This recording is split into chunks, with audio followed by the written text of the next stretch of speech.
नमस्कार, मैं हूं श्वेता। बिहारी न्यूज में आपका स्वागत है। आज है 19 जुलाई, दिन शनिवार। खबरों की ओर बढ़ने से पहले एक नजर डालते हैं आज की टॉप हेडलाइंस पर। नीतीश कैबिनेट ने 125 यूनिट मुफ्त बिजली को दी मंजूरी। 1 अगस्त से होगा लागू। 1 करोड़ घरेलू उपभोक्ताओं को मिलेगा लाभ।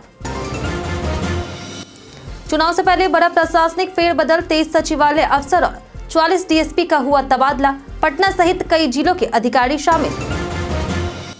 बिहार शहरी गैस वितरण नीति 2025 को मिली मंजूरी। अब हर घर को मिलेगा गैस पाइपलाइन।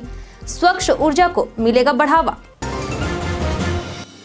बिहार में खुलेगा एपीडा क्षेत्रीय कार्यालय। मखाना, मक्का और चावल का उत्पादन होगा तेज। किसानों को मिलेगा वैश्विक बाजार का फायदा। बिहार के निबंधन कार्यालयों में अब हाईटेक निगरानी शुरू। निबंधन कार्यालयों में लगे आधुनिक सीसीटीवी कैमरे। रिमोट मॉनिटरिंग से बढ़ेगी सुरक्षा। गया जी ने रचा इतिहास। स्वच्छता रैंकिंग में आया बिहार में नंबर 1। 3 स्टार कचरा मुक्त शहर की मिली रेटिंग। वैभव सूर्यवंशी पर सबकी नजरें। 20 जुलाई से चेम्सफोर्ड में होगा दूसरा टेस्ट मैच। पहले टेस्ट में वैभव ने लगाया था शानदार अर्धशतक। तो ये थी आज की टॉप हेडलाइंस। अब नजर डालते हैं उन 25 बड़ी खबरों पर जो आपको जानना है जरूरी। SIDBI में 76 पदों पर निकली बम्पर वैकेंसी। 14 अगस्त तक करे आवेदन। भारतीय लघु उद्योग विकास बैंक यानी SIDBI ने ऑफिसर ग्रेड A और ग्रेड B पदों पर भर्ती के लिए आवेदन प्रक्रिया शुरू की है।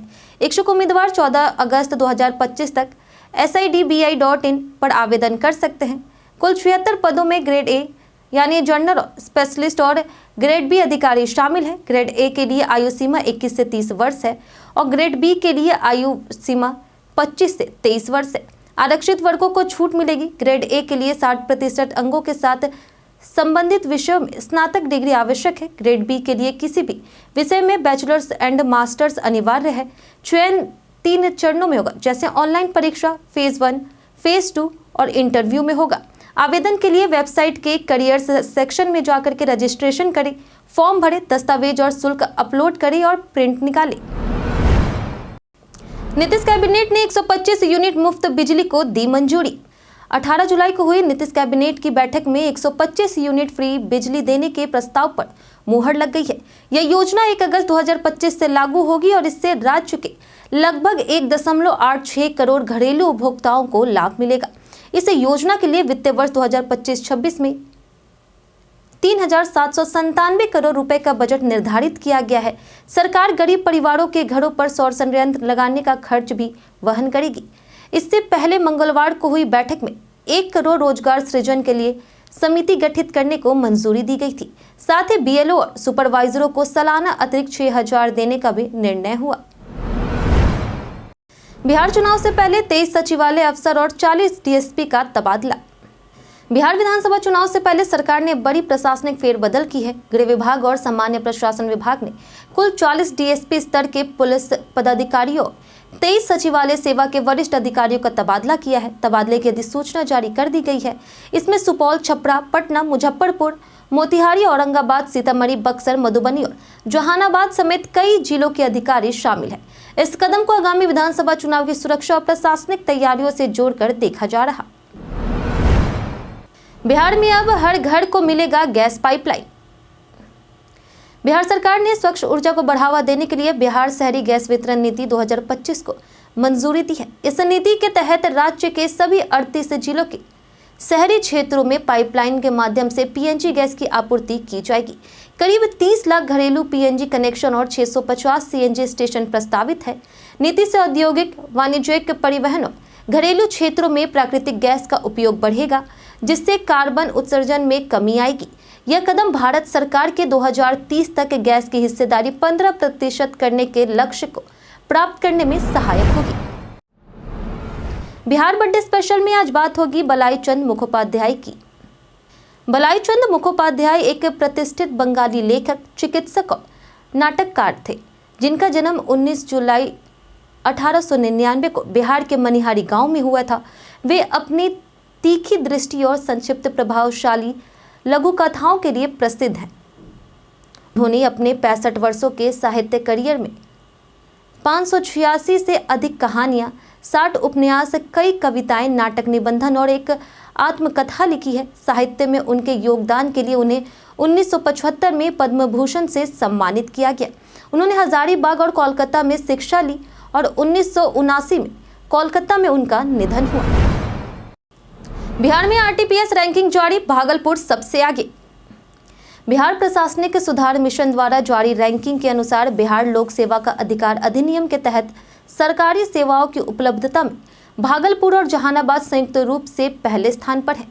दोनों को 9.995 अंक मिले हैं। बांका दूसरा और बक्सर तीसरे स्थान पर है। मूल्यांकन आवेदनों के निष्पादन, समयबद्धता और सेवा की गुणवत्ता के आधार पर हुआ। वहीं भागलपुर में अब तक 52.85 लाख आवेदनों में से 99.95% का निष्पादन हुआ है। पटना 13वें, पूर्णिया 16वें, मुजफ्फरपुर 19वें और कटिहार 24वें स्थान पर है। इस रैंकिंग का उद्देश्य पारदर्शी और समयबद्ध सेवा वितरण को बढ़ावा देना है। बिहार में खुलेगा एपीडा क्षेत्रीय कार्यालय। बिहार में एपीडा का क्षेत्रीय कार्यालय खुलेगा, जिससे राज्य के कृषि और खाद्य प्रसंस्करण उत्पादों को वैश्विक बाजार से जोड़ा जाएगा। उद्योग मंत्री नीतीश मिश्रा ने बताया कि यह कदम बिहार के किसानों और स्थानीय उत्पादकों के लिए बेहद लाभकारी होगा। इससे मखाना, मक्का, चावल, गन्ना, मांस और पशु चारे जैसे उत्पादों का निर्यात बढ़ेगा, जिससे किसानों की आय में वृद्धि होगी। बिहार की समृद्ध कृषि परंपरा को अंतर्राष्ट्रीय पहचान मिलेगी। इस पहल के लिए मंत्री ने मुख्यमंत्री नीतीश कुमार, केंद्रीय मंत्री पीयूष गोयल और शिवराज सिंह चौहान का आभार जताया है। पटना अस्पताल में हत्या, एडीजी ने किया बड़ा खुलासा।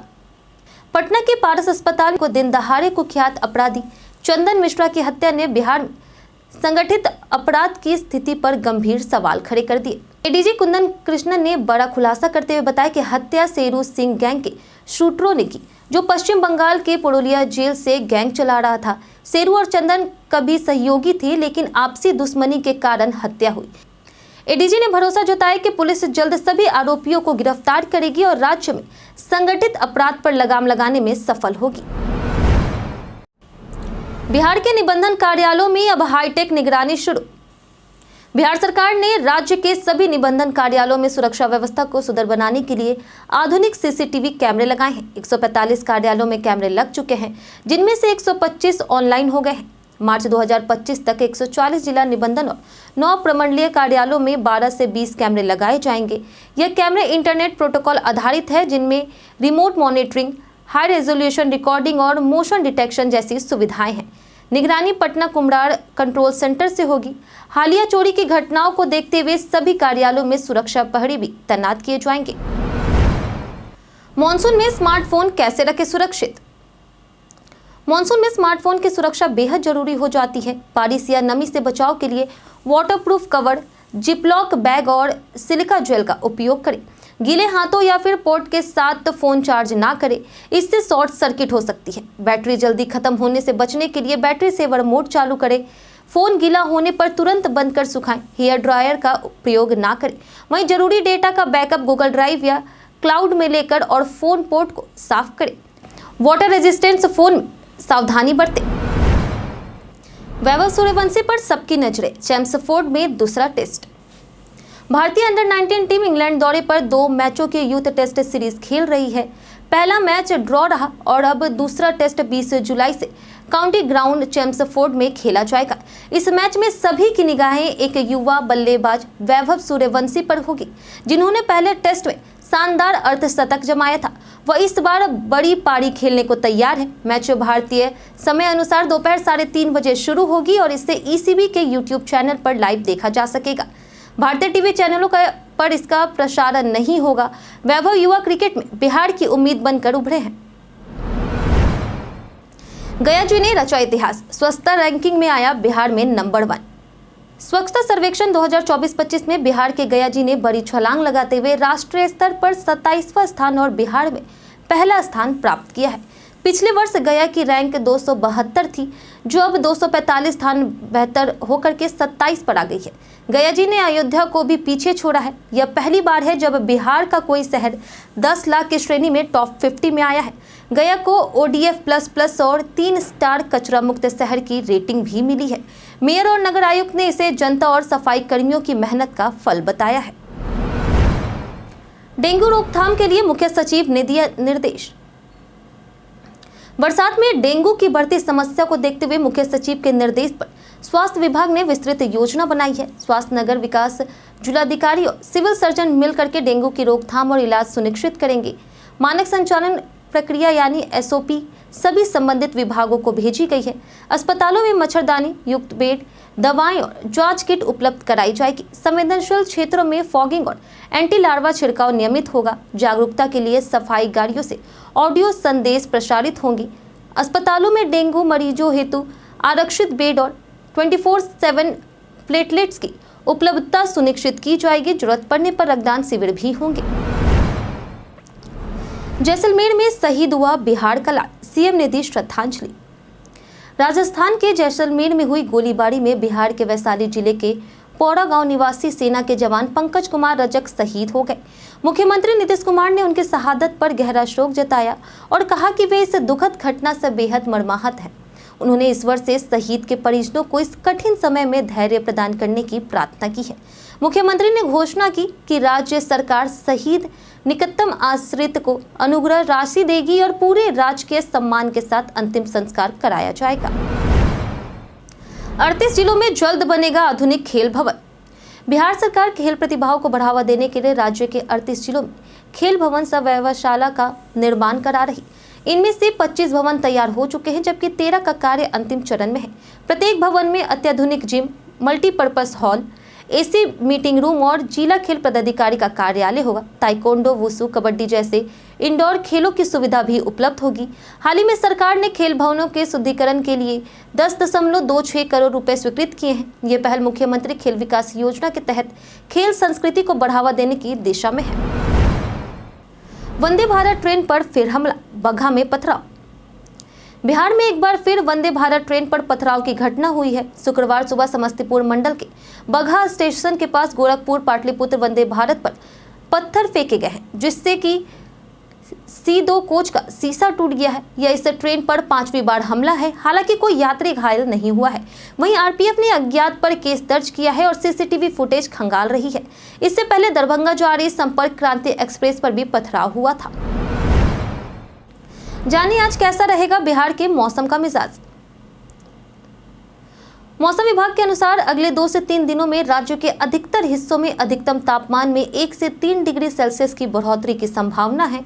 वहीं न्यूनतम तापमान अगले 3 से 4 दिनों में 1 से 3 डिग्री बढ़ने की भी संभावना है। आज उत्तर पश्चिम बिहार में मौसम शुष्क रहेगा, जबकि उत्तर मध्य और पूर्व बिहार के कुछ स्थानों पर हल्की बारिश हो सकती है। आज का अधिकतम तापमान 34 से 36 डिग्री सेल्सियस और न्यूनतम तापमान 26 से 28 डिग्री सेल्सियस के बीच रहने की संभावना है। 11 मांगों को लेकर के ऑपरेटरों का अनिश्चितकालीन आंदोलन।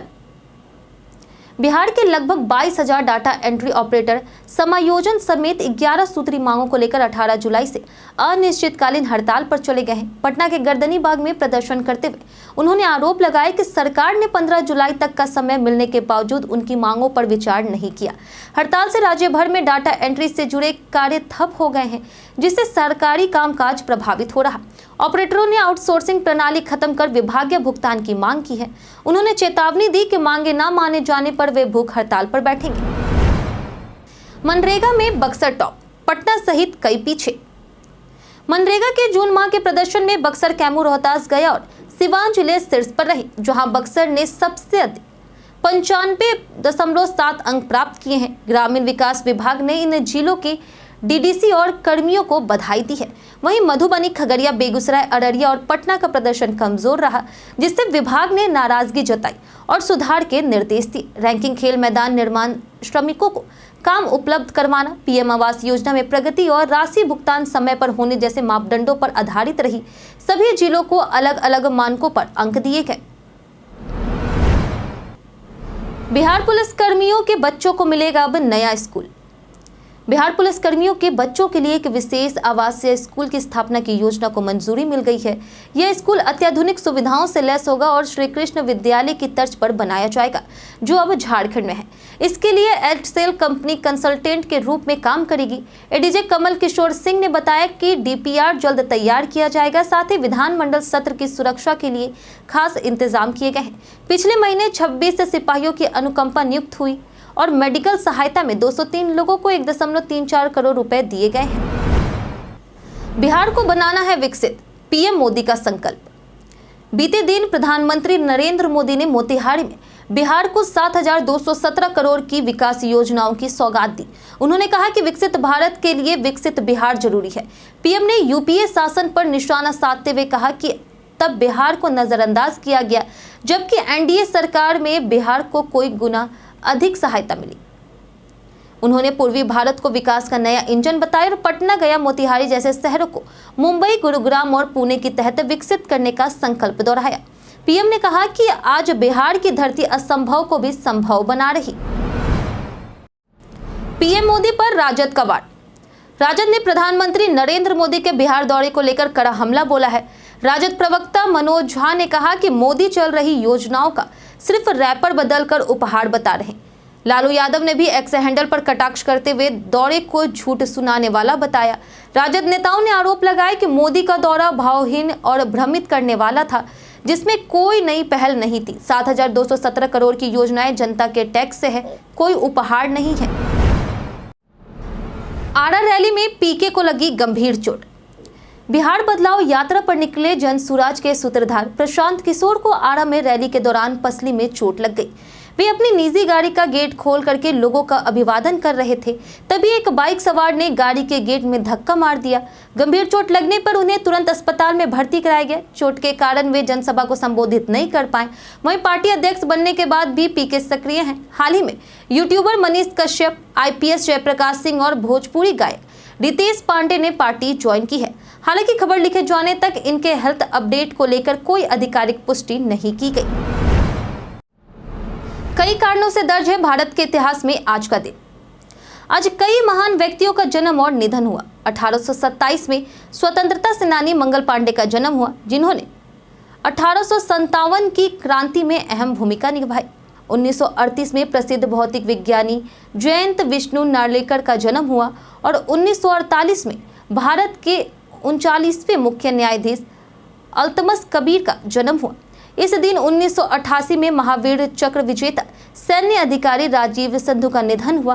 वहीं 2005 में प्रधानमंत्री मनमोहन सिंह ने वहीं 2005 में पूर्व प्रधानमंत्री मनमोहन सिंह ने अमेरिकी कांग्रेस को ऐतिहासिक रूप से संबोधित किया। 2018 में प्रसिद्ध कवि और गीतकार गोपाल दास नीरज ने अंतिम सांस ली। टोल बकाया तो नहीं मिलेगा वाहन का नया आरसी। सरकार ने टोल टैक्स को लेकर के बड़ा बदलाव किया है। अब किसी भी 4 पहिया वाहन को बेचने या ट्रांसफर करने से पहले यह सुनिश्चित करना होगा कि उस पर कोई टोल टैक्स बकाया ना हो। यदि फास्टैग खाते में लंबित राशि पाई गई तो वाहन का आरसी ट्रांसफर नहीं होगा। सड़क परिवहन मंत्रालय के नए नियमों के तहत 30 दिन के भीतर बकाया न चुकाने पर इलेक्ट्रॉनिक चालान जारी होगा, जिसमें पेनल्टी भी जोड़ी जाएगी। बिना टोल क्लियरेंस ना तो एनओसी मिलेगा, ना नया आरसी बनेगा और ना ही अन्य गाड़ी दस्तावेज जारी होंगे। हम प्रतिदिन आपसे 5 ऐसे जरूरी सवाल और उसके जवाब बताएंगे जो कि बीपीएससी, बिहार पुलिस दरोगा समेत एसएससी जैसे अन्य प्रतियोगी परीक्षाओं में काम आएंगे। सवाल इतिहास, बिहार स्पेशल, विज्ञान, करंट अफेयर्स और भूगोल से रहेंगे। पूछे गए 5 सवालों में आपने कितना सही उत्तर दिया, ये हमें कमेंट करके जरूर बताएं। हमारा पहला सवाल है, बिहार के अलावा कौन सा राज्य या देश प्राचीन भारत में विदेश साम्राज्य का हिस्सा था? ऑप्शन ए है उत्तर प्रदेश, ऑप्शन बी है झारखंड, ऑप्शन सी है छत्तीसगढ़ या फिर ऑप्शन डी नेपाल। सही उत्तर है ऑप्शन डी नेपाल। हमारा दूसरा सवाल है कि प्रथम बौद्ध परिषद कहां आयोजित की गई थी? ऑप्शन ए है राजगीर, ऑप्शन बी है सारनाथ, ऑप्शन सी है गया, ऑप्शन डी है नालंदा। इसका सही उत्तर है ऑप्शन ए राजगीर। हमारा तीसरा सवाल है कि बिहार में चेर वंश का संस्थापक कौन था? ऑप्शन ए है भोजराज, ऑप्शन बी है राजा नारायण, ऑप्शन सी है हरराज या फिर ऑप्शन डी संग्राम देव। सही उत्तर है ऑप्शन ए भोजराज। इनमें से किस स्थान पर अखिल भारतीय आयुर्वेद संस्थान द्वारा तीसरे राष्ट्रीय स्लैकोन 2025 का आयोजन किया गया? ऑप्शन ए है अहमदाबाद, ऑप्शन बी है इंदौर, ऑप्शन सी है नई दिल्ली या फिर ऑप्शन डी पटना। सही उत्तर है ऑप्शन सी नई दिल्ली। हमारा आखिरी सवाल है कि इनमें से कौन पशुधन और मुर्गी पालन को कृषि का दर्जा देने वाला पहला राज्य बन गया है? ऑप्शन ए है केरल, ऑप्शन बी है मध्य प्रदेश, ऑप्शन सी है बिहार या फिर ऑप्शन डी महाराष्ट्र। सही उत्तर है ऑप्शन डी, महाराष्ट्र। बीते दिन हमारे द्वारा पूछे गए सवाल का जवाब आप लोगों में से बहुत लोगों ने हमारे कमेंट बॉक्स सेक्शन में लिख कर दिया है। जिन्होंने हमारे द्वारा पूछे गए सवाल का जवाब दिया है उनके नाम है विजय घायल, आदित्य प्रधान, राजकिशोर महतो, राजकुमार यादव, राजीव कुमार, प्रदुमन कुमार, श्वेता रॉय, परवेज वारसी, कृष्णा प्रसाद, सोनाली कुमारी, धोनी कुमार, नौशाद रजा, अनवर करीम खान, आलोक प्रियदर्शी और नेहा कुमारी। इसी के साथ बढ़ते हैं आज के सवाल की ओर और आज का सवाल है, क्या निजीकरण समाज के लिए हितकारी है? आप अपना जवाब हमें हमारे कमेंट सेक्शन में लिखकर जरूर बताएं। आज के लिए इतना ही। बिहार की तमाम खबरों के साथ बने रहने के लिए देखते रहे बिहारी न्यूज़। और साथ ही अगर आप यूट्यूब चैनल पर देख रहे हैं तो चैनल को सब्सक्राइब करें और अगर आप फेसबुक पेज पर देख रहे हैं तो लाइक और फॉलो जरूर करें।